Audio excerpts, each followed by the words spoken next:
Oi, meu nome é Larissa e você está escutando São Paulo Isolada. Meu nome é Larissa, eu tenho 22 anos, eu faço Ciências Biológicas na USP. Eu gosto muito de educação, ensino em ciências, trabalho com os alunos do ensino médio.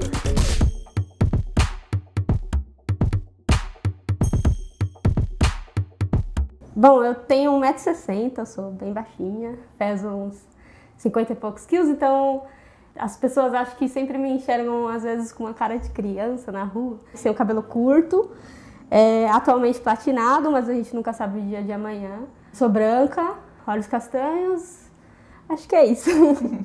Apesar de fazer biologia, de conhecer e de saber de algumas epidemias e pandemias que já aconteceram, eu nunca imaginei que ia chegar numa proporção como essa que a gente está vendo agora.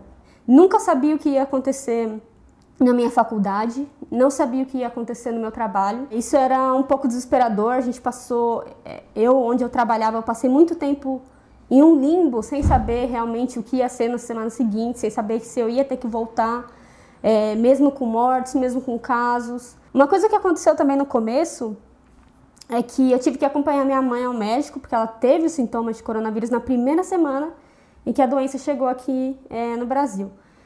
E foi uma situação que me impactou demais, porque o que a gente encontrou foi um completo despreparo dos médicos no hospital.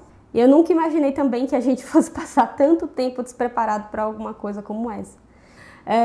Depois de um certo tempo, assim, eu acho que demorou um bom tempo, talvez uns 3 meses para eu entender. Eu falei assim, não, a partir daqui parece que é isso, assim, essa vai ser um pouco da minha vida. Então demorou muito tempo, assim, até eu conseguir, de certa forma, lidar com essas informações. E infelizmente a gente meio que parece que se acostuma, né? Meio que se acostumou a essa rotina de morte, miséria e de ficar trancado em casa, né? Como que era a sua rotina antes e depois, assim? Foi difícil para você ficar em casa, trabalhando? Na verdade, eu trabalhava no período comercial, né, das 8 às 5, ali no horário comercial. E aí depois eu ia para a faculdade, eu trabalhava bem perto da minha faculdade. Ia para minha aula, aí eu saía às vezes às 10, às vezes às 11. E chegava em casa por volta das 11h30, meia-noite, todos os dias da semana. Bom, o lado muito ruim, assim, de ficar em casa foi perder completamente, assim, o contato com as pessoas que eu tinha ali, principalmente no trabalho, né? Quando a gente passa muito tempo no trabalho, a gente desenvolve uma relação muito próxima, né, com essas pessoas. E aí, do nada, eu perdi isso, perdi a convivência com os meus colegas de faculdade, perdi a convivência com os meus colegas de trabalho, né? Parece que a sensação de que fui impulsionada assim na estratosfera e estava lá sozinha, assim, flutuando, sem ninguém perto. Foi uma situação bem incômoda no começo, mas acho que eu sou uma pessoa um pouco antissocial também. Eu tenho o meu lado antissocial, de gostar de ficar sozinha, então também soube aproveitar até que bem esse tempo sozinha, né? E a sua mãe, naquela época que você estava falando, ela teve Covid mesmo? A minha mãe, ela estava com sintomas de infecção, assim, comum, né, do trato respiratório. Então, ela estava com febre, ela estava com tosse, ela teve diarreia, que era um sintoma que não é tão comum para uma síndrome respiratória. Eu já comecei a desconfiar, né, porque ela estava dias com febre, minha mãe não costuma ficar doente. Mas aí chegou um dia que a gente falou assim, não, chega, vamos no hospital, porque já deu. Ela estava muito mole, não conseguia andar direito, muito cansada, sempre assim, querendo dormir, não conseguia comer.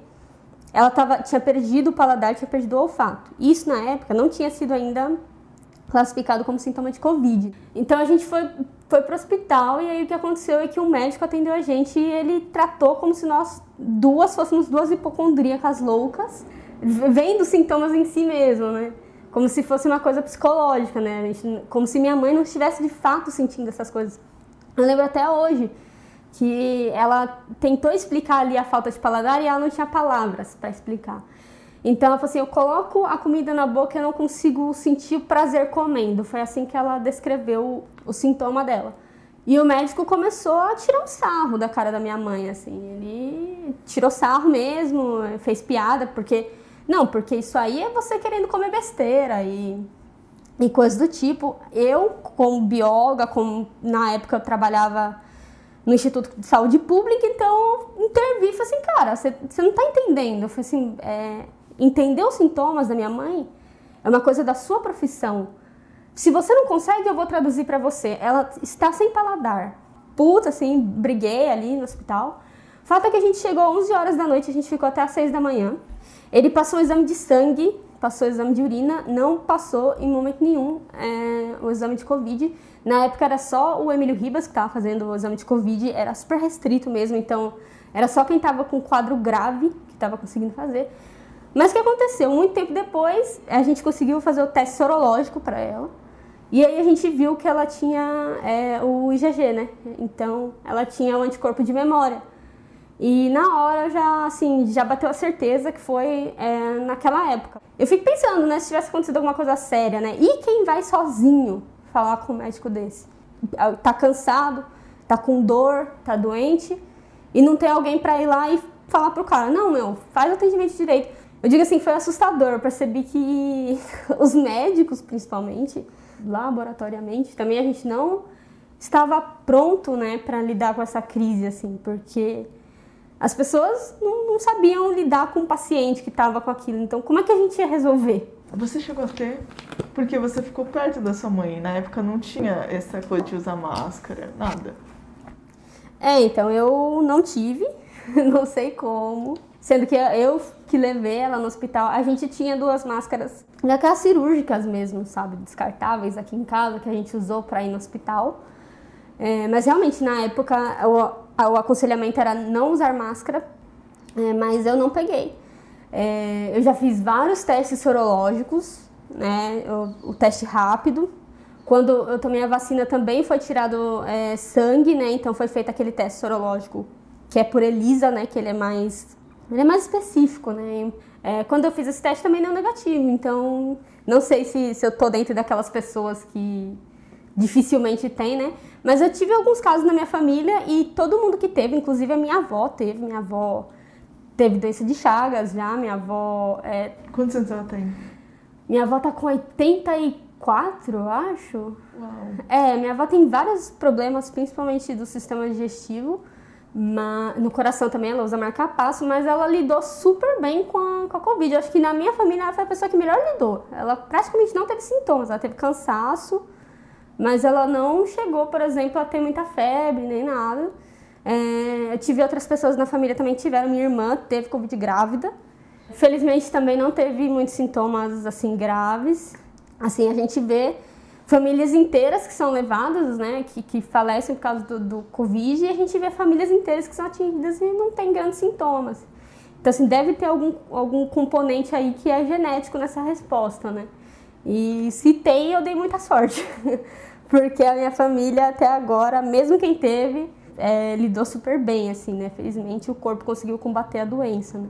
Ô Larissa, como você acha que a pandemia e toda essa situação social mesmo tá te afetando? Como que você acha que você vai sair da pandemia, nesse pós-pandemia? Eu acho que o primeiro fato, assim, que foi muito importante para mim, que eu já percebi após alguns meses de pandemia, é que eu aprendi a lidar, assim, de uma forma muito diferente com a frustração. E eu tive um boom, assim, um momento, assim, muito forte de autoconhecimento, assim. Acho que como forma de conseguir lidar com os meus próprios sentimentos, ali eu comecei a explorar pedaços de mim, coisas de mim que eu nunca tinha explorado, e a tentar ver as coisas de outra forma. Eu tive momentos, assim, de uma raiva exacerbada por precisar ficar nessa situação, por ver pessoas morrendo, por ver as coisas acontecendo, por preocupação. E eu acho que ter que lidar com essa raiva, de certa forma, me ensinou a lidar com a raiva que eu sentia em outros momentos. Eu acho que com o tempo eu me tornei um pouco mais autoconsciente das qualidades e dos defeitos que eu tenho. Tenho um pouco menos de medo hoje de falar, não, eu sei que eu sou assim ou assado, tanto pro lado bom quanto pro lado ruim. Quando eu tinha 14 anos, eu estudei num colégio federal técnico, então eu saía de casa também às 5, 6 horas da manhã e às vezes eu voltava às 7 horas da noite. Então eu sempre estive acostumada a passar o dia inteiro fora de casa. E aí quando tudo isso aconteceu, eu só tinha uma coisa a fazer, ficar em casa. Bom, veio uma série de coisas com isso. A relação com a minha mãe, que mudou. Algumas coisas eu aprendi a cozinhar, não sabia cozinhar. Nada demais, assim. Ainda não estou pronta para o MasterChef. Mas, assim, dá para o gasto. Tive algumas perdas também durante a pandemia, né? Teve uma época que todo dia eu abria meu Facebook e eu via as pessoas colocando luto, né, na foto de perfil. É que eu aprendi a lidar com o lado ruim das coisas. Eu tive que aprender, porque senão era lapada todo dia, né? Porque não tinha muita notícia boa antes e ainda são poucas, né? Quando você olha no quadro total agora. Em relação a você se informar, você tem parado ou não sei, alguma coisa alterou? Você tem procurado mais notícias ou ao contrário? Acho que eu fiquei os primeiros 2 meses, talvez, nessa loucura de querer saber tudo o que estava acontecendo. E acho que no primeiro mês eu via o número de casos lá todo dia, entrava e ficava vendo, assim. Chegou um momento em que eu via as coisas esporadicamente, assim. Mas acho que desde o fim de 2020 para cá é que eu já larguei mão, assim, tanto que a gente viu que foi chamado de segunda onda, que eu não sei nem que segunda onda é essa, porque na verdade está tudo num grande tsunami, a gente nunca saiu da onda, a gente nunca saiu da crise da onda.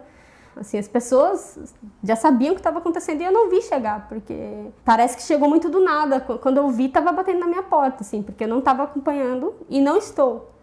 Porque não tem como. Assim, eu vejo uma outra coisa mais pelas redes sociais, mas, assim, uma das respostas, uma das fugas, inclusive, que adotei em algum momento, foi me ocupar com outras coisas, né? Para não ficar pensando o tempo inteiro em pandemia e ficar pensando o tempo inteiro no tanto de pessoas que estão em insegurança alimentar e desemprego e tudo mais. Então, tipo, assim, eu assisto às vezes um jornal ou outro, mas o nível de informação que eu tinha no começo, nem ferrando eu tenho agora e não sei se eu quero ter. Porque é isso, toda vez que eu sento na frente do jornal eu penso, por que eu fiz isso? Amanhã eu não vou fazer isso, porque é muita coisa muito pesada.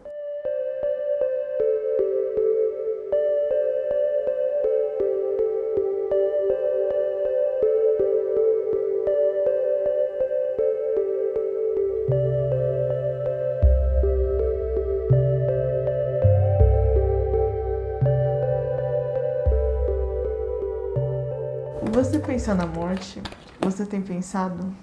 Pensava muito, principalmente, não necessariamente pra mim, eu não sei se mas para as outras pessoas ao meu redor, assim, eu tinha muito medo da minha avó pegar Covid, da minha mãe, minhas tias, meus irmãos, enfim, eu não sabia como ia ser, né? Não sei se eu passei muito tempo, assim, preocupada em eu morrer, assim. É óbvio que eu tinha medo. Depois de mais ou menos 1 mês e meio assim, de pandemia, eu voltei a ver minha namorada, que minha namorada mora longe. A gente falou assim, não, eu vou pegar um Uber, vou pra sua casa passar um tempo aí, depois eu pego um Uber, volto e assim vai. Quando eu chegava, assim, né, tipo, saía do Uber, descia, assim, dava aquela sensação como se fosse um comichão no corpo, né, de, ai meu Deus, será que tem alguma coisa em mim aqui? Será que eu... Dá essa agonia, né, de ter o corpo limpo, de precisar ter o corpo limpo. Na verdade, a minha irmã ficou grávida, a minha cunhada ficou grávida também na pandemia. Eles brincaram bastante na pandemia. Mas eu rolava um medo, assim, muito grande, principalmente em relação às minhas sobrinhas. Eu tinha medo delas terem, durante a gravidez, de acontecer alguma coisa com elas, acontecer alguma coisa com o bebê. Quando foi nascer também, eu tive momentos de muita ansiedade, de querer vê-las, de querer saber ali o que estava acontecendo, por medo realmente de como ia nascer aquela criança, de como ela ia estar, se ela ia estar segura, se ela não ia ter contato com ninguém. Então eu pensava assim mais nesse sentido, né? Pensava muito em relação aos meus familiares, enfim, mas não sei se eu gastei realmente muitos neurônios pensando assim, em eu mesmo morrer, assim. Sobre a vacina, você se vacinou. Como você se sente ter sido vacinada antes de muita gente, assim, no meio de uma pandemia aqui no Brasil? Eu acho que, assim, é uma situação muito ruim você ser vacinado quando outras pessoas não têm acesso à vacina, ponto. Isso em qualquer situação. com comorbidade, sem comorbidade, por idade ou não por idade, não importa. É sempre ruim você saber que você é uma minoria no acesso a alguma coisa que quando as pessoas não têm acesso, isso mata as pessoas. Então é ruim por isso. Eu acho que tem um lado que é o lado de, assim, se tá aberto para vacinar, você deve se vacinar. Eu acho que a gente, às vezes, se perde muito no individual. Quando, na verdade, isso é uma diretriz governamental. É o governo que está dizendo que você deve tomar a vacina. Eu acho que se fosse para questionar essa decisão, a gente precisaria questionar ela aí. No momento que o governo diz que a gente deve ou não tomar a vacina. Cada caso é um caso, né? Tem gente que precisa ir trabalhar, tem gente que pode ficar em casa. Entre um biólogo que precisa trabalhar e um biólogo que pode ficar em casa, você já tem uma diferença aí que o governo não vai se propor a analisar na hora de dar ou não a vacina para alguém. Então tem várias desigualdades no acesso à vacina, né? Eu me sinto mal, eu queria que todos tivessem acesso conjuntamente, obviamente. Mas eu acho que a partir do momento que o governo falou você pode se vacinar, eu vou lá, porque eu sei que vai ter gente que não vai. E eu quero que o maior número possível de pessoas vá. A vacinação é uma questão muito complexa, né? Porque ela não é só individual, ela não é só coletiva, ela é um pouco dos dois. Ela envolve esferas de poder muito além da nossa mera deliberação. Aqui a gente não consegue influenciar necessariamente nisso. Eu acho que as quedas na vacinação, a falta de segurança quanto às vacinas, ela é uma questão que vai muito além do individual. Ela tem a ver também com como a gente perdeu a vitalidade nas nossas campanhas de vacinação assim, há algum tempo. Como pararam de ter assim, campanhas de informação para as pessoas. Porque eu vejo aí também uma coisa muito, muito de coletivo, muito de governo, assim, que a gente precisa melhorar muito além porque fake news. Muita gente não tá deixando de se vacinar porque acha que vai virar jacaré. As pessoas estão deixando de se vacinar por falta de acesso, por falta de informação. Faz muito tempo que não se faz campanha onde elas moram. Enfim, é uma situação muito, muito complexa e que envolve muitos acessos assim, diferentes a várias esferas. Falando sobre isso, como que você avalia as autoridades lidando com a pandemia? Tanto a governo federal quanto estadual. Cara... o que o governo federal está fazendo é um horror, assim. A ideia de promover a imunidade de rebanho sem vacinação, isso é genocídio. E ter tantas vezes declinado a vacina, né, gastar tempo e dinheiro num tratamento precoce, quando a gente já sabe que se proteger é a vacina, não é tratamento precoce nenhum. E você vai no médico e ele vai te passar isso, viu? Tipo, não é uma questão assim que acabou, que é só o Bolsonaro. Não, você vai no médico, tem médico que passa isso, assim. E quando você diz que você pode influenciar ou fazer propaganda de algo que você sabe que não funciona, você está dizendo para os médicos que eles podem fazer o que eles quiserem. E é isso que a gente vê agora. E, novamente, o que aconteceu com as vacinas é um absurdo. A nível de governo estadual, aqui em São Paulo, o maior problema assim, que eu vejo quanto a lidar com as vacinas, acho que não há tanto um respeito pela acuracidade científica da coisa e não há tanto respeito pelas informações de qualidade, porque o principal objetivo é fazer marketing e campanha de eleição, assim. Isso não seria um problema. Todo mundo, quando está fazendo alguma coisa boa, né, na política, não é um problema você ter seu nome gravado ali se você fez algo bom. Eu acho que o problema é quando você começa a divulgar meias informações, quando você começa a manipular as informações que você tem para criar um quadro que não é a realidade. A nível estadual, o que aconteceu foi um sensacionalismo, que fez com que muitas coisas perdessem a acurácia técnica que eu acho que seria necessária e que fez com que muitas pessoas deixassem de ter a segurança, né? Deixassem de ter assim, a confiança que deveriam nos institutos tão sérios que a gente tem de ciência no país. Assim.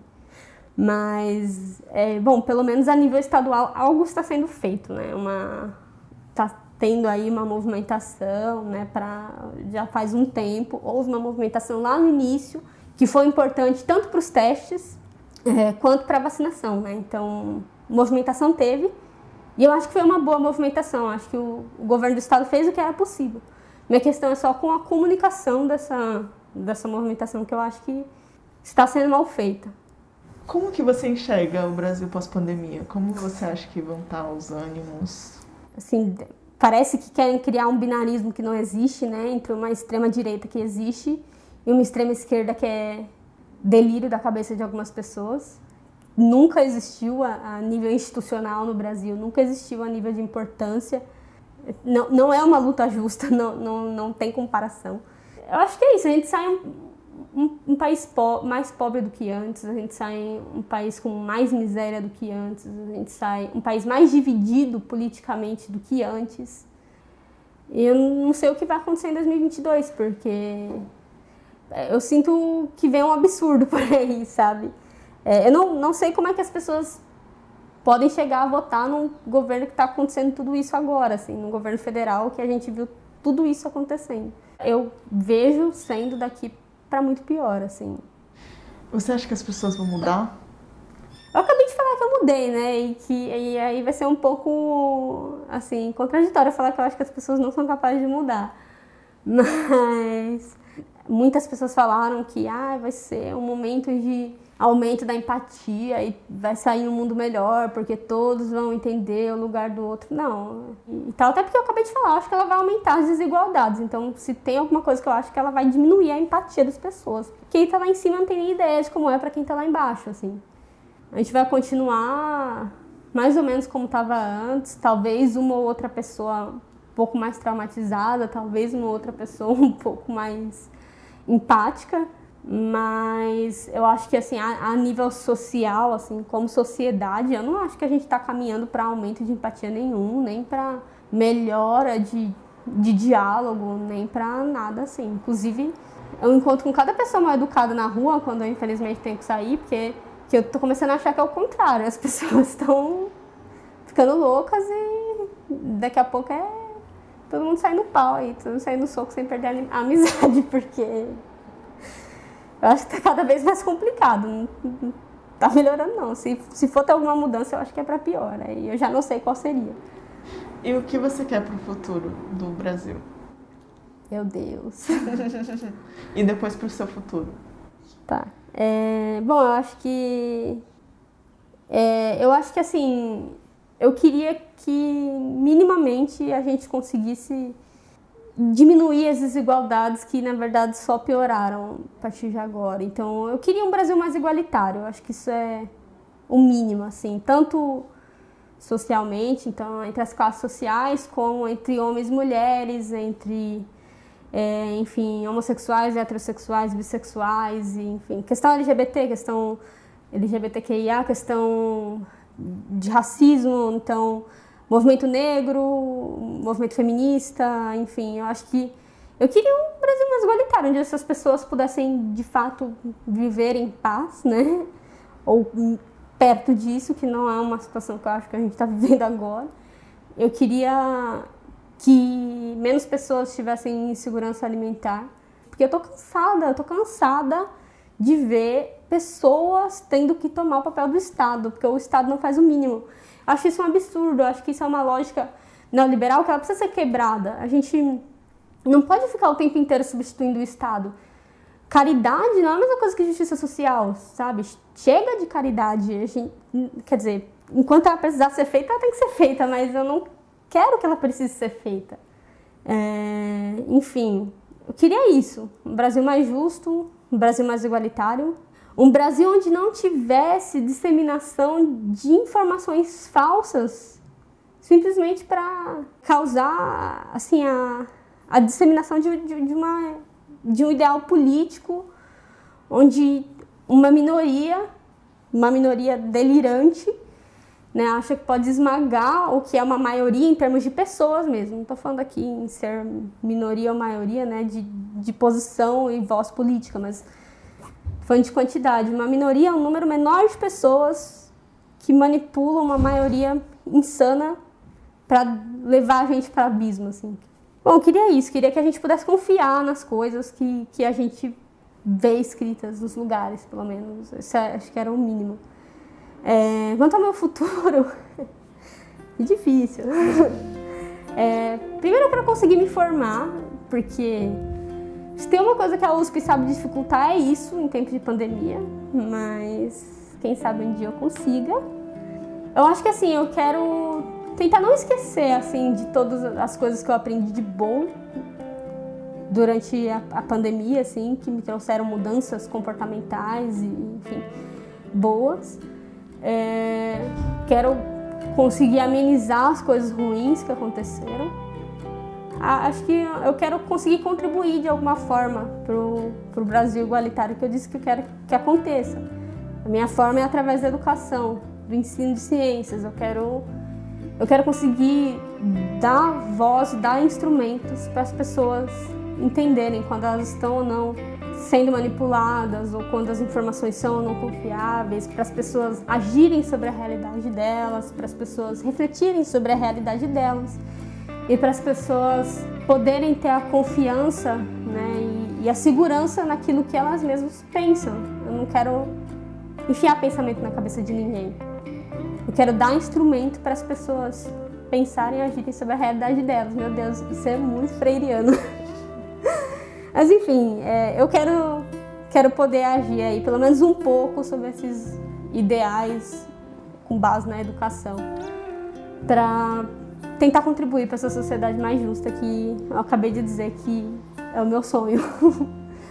É isso.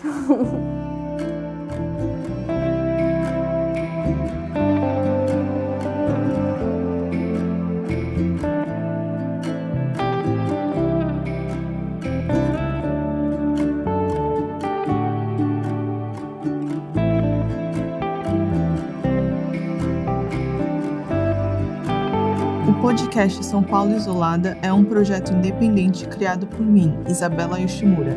Veja mais fotos no nosso Instagram e também no nosso site, o saopauloisolada.com.br. Lá você vai encontrar essa conversa transcrita e também vai poder assinar a nossa newsletter com dicas do que fazer nesse período de pandemia. Toda sexta-feira você recebe um resumo das conversas que aconteceram ao longo da semana, com as dicas culturais ou de comportamento de cada pessoa entrevistada. Se quiser contribuir com o projeto, temos uma campanha de financiamento coletivo aberta no Catarse. Toda ajuda já é um super apoio para que ele aconteça. Se puderem, fiquem sempre em casa. Preservar nossas vidas no momento atual é o mais importante para a gente voltar com tudo nesse futuro que está se abrindo sempre. Uma boa semana e até o próximo episódio.